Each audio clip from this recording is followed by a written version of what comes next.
Olá, tudo bem? Espero que sim. Vamos para a nossa leitura bíblica? Livro de 2 Crônicas, capítulo 25. Amazias reina em Judá. Amazias tinha 25 anos quando começou a reinar e reinou em Jerusalém por 29 anos. Sua mãe se chamava Jeoadã e era de Jerusalém. Amazias fez o que era certo aos olhos do Senhor, mas não de todo o coração. Quando Amazias se firmou no poder, executou os oficiais que haviam assassinado seu pai. Contudo, não matou os filhos dos assassinos, em obediência ao mandamento do Senhor registrado por Moisés no livro da lei. Os pais não serão executados por causa do pecado dos filhos, nem os filhos por causa do pecado dos pais. Aqueles que merecem morrer deverão ser executados por causa de seus próprios crimes. Amazias organizou o exército e nomeou generais e capitães para todo Judá e para Benjamim. Fez um censo e constatou que tinha um exército de 300.000 soldados de elite com mais de 20 anos, todos treinados no uso da espada e do escudo. Também pagou 3.500 quilos de prata para contratar 100.000 guerreiros experientes de Israel. Então o homem de Deus foi até ele e lhe disse: Ó rei, não contrate soldados de Israel, pois o Senhor não está com Israel. Ele não ajudará o povo de Efraim. Se deixar que acompanhe seus soldados para a batalha, mesmo que lutem com coragem, serão derrotados pelo inimigo. Deus o derrubará, pois ele tem poder para ajudá-lo ou fazê-lo tropeçar. Amazias perguntou ao homem de Deus: E quanta prata que paguei para contratar o exército de Israel? O homem de Deus respondeu: O Senhor pode lhe dar muito mais que isso. Então Amazias dispensou os soldados que havia contratado e os mandou de volta para Efraim. Eles ficaram furiosos com Judá e voltaram para casa indignados. Amazias criou coragem e conduziu seu exército até o Vale do Sal, onde mataram 10.000 soldados edomitas da região de Seir. Capturaram outros 10.000 e os levaram para o alto de um penhasco, de onde os atiraram, e eles se despedaçaram. Enquanto isso, os soldados que Amazias havia contratado e depois mandado de volta atacaram muitas cidades de Judá entre Samaria e Bet-Horon. Mataram 3.000 pessoas e levaram grande quantidade de despojos. Quando o rei Amazias voltou da matança dos edomitas, trouxe os deuses que havia tomado do povo de Seir. Estabeleceu-os como seus próprios deuses, prostrou-se diante deles e ofereceu-lhes sacrifícios. O Senhor se irou grandemente e lhe enviou um profeta para perguntar: Por que você se volta para os deuses que não foram capazes nem de salvar de suas mãos o próprio povo deles? O rei, porém, o interrompeu e disse: Desde quando você é conselheiro do rei? Cale-se antes que eu mande matá-lo. O profeta parou, mas o advertiu: Sei que Deus resolveu destruí-lo, porque você fez isso e porque não quis aceitar meu conselho. Depois de consultar seus conselheiros, Amazias, rei de Judá, enviou este desafio a Jeoás, filho de Jeoacás e neto de Jeú, rei de Israel: Venha enfrentar-me numa batalha. Mas Jeoás, rei de Israel, respondeu a Amazias, rei de Judá, com a seguinte história: Nos montes do Líbano, o espinheiro enviou esta mensagem ao poderoso cedro: Dê sua filha em casamento a meu filho. No entanto, um animal selvagem do Líbano veio, pisoteou o espinheiro e o esmagou. Você diz: derrotei Edom, e está muito orgulhoso disso. Mas meu conselho é que fique em casa. Por que causar problemas que só trarão desgraça sobre você e o povo de Judá? Amazias, porém, se recusou a ouvir, pois Deus havia resolvido destruí-lo por ter se voltado para os deuses de Edom. Então Jeoás, rei de Israel, mobilizou seu exército contra Amazias, rei de Judá. Os dois exércitos se enfrentaram em Bet-Semes, em Judá. O exército de Judá foi derrotado pelo exército de Israel e os soldados fugiram para casa. Jeoás, rei de Israel, capturou Amazias, filho de Joás e neto de Acasias, em Bet-Semes. Trouxe-o para Jerusalém, onde destruiu 180 metros do muro da cidade, desde a porta de Efraim até a porta da esquina. Levou embora todo o ouro, toda a prata e todos os utensílios do templo de Deus guardados por Obed-edom. Também levou os tesouros do palácio real e fez reféns. Depois voltou para Samaria. Amazias, filho de Joás, rei de Judá, viveu ainda mais 15 anos depois da morte de Jeoás, filho de Jeoacás, rei de Israel. Os demais acontecimentos do reinado de Amazias, do início ao fim, estão registrados no livro dos reis de Judá e de Israel. Depois que Amazias se afastou do Senhor, houve uma conspiração contra ele em Jerusalém e ele fugiu para Lax. Seus inimigos, porém, mandaram assassinos atrás dele e o mataram ali. Seu corpo foi trazido de volta para Jerusalém num cavalo e ele foi sepultado com seus antepassados na cidade de Davi.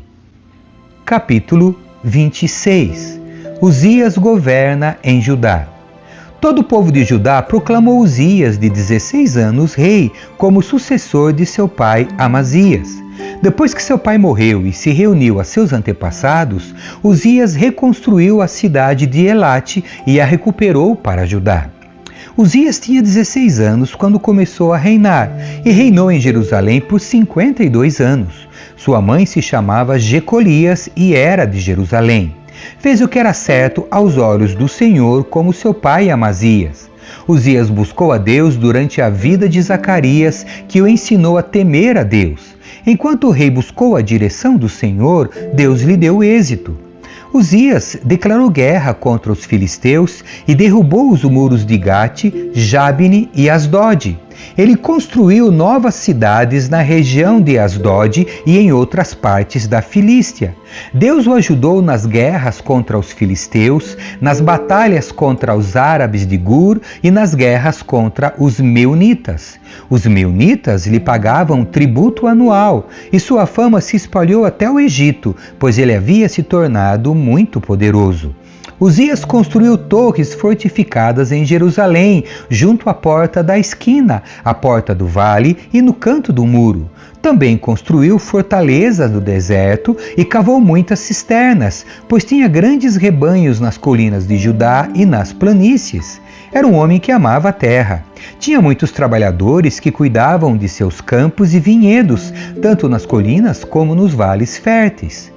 Uzias tinha um exército de guerreiros bem treinados, prontos para irem à batalha, divididos em tropas. Esse exército havia sido convocado e organizado pelo secretário Jeiel e pelo oficial Maazéias. Estavam sob o comando de Ananias, um dos oficiais do rei. As tropas de guerreiros valentes eram comandadas por 2.600 chefes de famílias. O exército era formado por uma elite de 307.500 homens, preparados para ajudar o rei contra qualquer inimigo. Uzias providenciou para todo o exército escudos, lanças, capacetes, couraças, arcos e fundas de atirar pedras. Construiu sobre os muros de Jerusalém máquinas de guerra criadas por peritos. Elas atiravam flechas e lançavam grandes pedras das torres e dos cantos dos muros. Sua fama se espalhou até lugares distantes, pois o Senhor o ajudou extraordinariamente e ele se tornou muito poderoso. O pecado e o castigo de Uzias. Quando Uzias se tornou poderoso, também se encheu de orgulho, o que o levou à ruína. Pecou contra o Senhor seu Deus ao entrar no santuário do templo do Senhor para queimar incenso no altar de incenso. O sacerdote Azarias foi atrás dele com outros 80 sacerdotes do Senhor, todos homens corajosos. Confrontaram o rei Uzias e disseram: "Não cabe a você, Uzias, queimar incenso ao Senhor. Isso é tarefa somente dos sacerdotes, os descendentes de Arão, consagrados para esse trabalho. Saia do santuário, pois você pecou. O Senhor Deus não o honrará." Uzias, que segurava o incensário, ficou indignado. Enquanto ele demonstrava sua raiva contra os sacerdotes diante do altar de incenso no templo do Senhor, apareceu lepra em sua testa. Quando viram a lepra, o sumo sacerdote Azarias e todos os outros sacerdotes o expulsaram imediatamente do templo. O próprio rei se apressou em sair dali, pois o Senhor o havia ferido. O rei Uzias ficou leproso até o dia de sua morte. Vivia isolado, numa casa separada, e havia sido excluído do templo do Senhor. Seu filho Jotão tomava conta do palácio e governava o povo. Os demais acontecimentos do reinado de Uzias, do início ao fim, foram registrados pelo profeta Isaías, filho de Amós. Quando Uzias morreu, foi sepultado com seus antepassados. Seu túmulo ficava num campo próximo que pertencia aos reis, pois o povo disse: era leproso. Seu filho Jotão foi seu sucessor. Capítulo 27. Jotão reina em Judá. Jotão tinha 25 anos quando começou a reinar e reinou em Jerusalém por 16 anos. Sua mãe se chamava Jerusa e era filha de Zadoque. Jotão fez o que era certo aos olhos do Senhor como seu pai Uzias, mas não cometeu o pecado de entrar no templo do Senhor. Mesmo assim, o povo continuou com suas práticas perversas. Jotão reconstruiu a porta superior do templo do Senhor. Também realizou trabalhos extensos de reparo no muro sobre o monte Ofel. Construiu cidades na região montanhosa de Judá e edificou fortalezas e torres nos bosques. Guerreou contra os amonitas e os derrotou. Durante os 3 anos seguintes, recebeu deles um tributo anual de 3.500 quilos de prata, 10.000 cestos grandes de trigo e 10.000 cestos grandes de cevada. O rei Jotão se tornou poderoso porque teve cuidado de viver em obediência ao Senhor seu Deus. Os demais acontecimentos do reinado de Jotão, incluindo suas guerras e outras atividades, estão registrados no livro dos reis de Israel e de Judá. Tinha 25 anos quando começou a reinar e reinou em Jerusalém por 16 anos. Quando Jotão morreu e se reuniu a seus antepassados, foi sepultado na cidade de Davi. Seu filho Acás foi seu sucessor. Amém. Que Deus abençoe você. Tchau.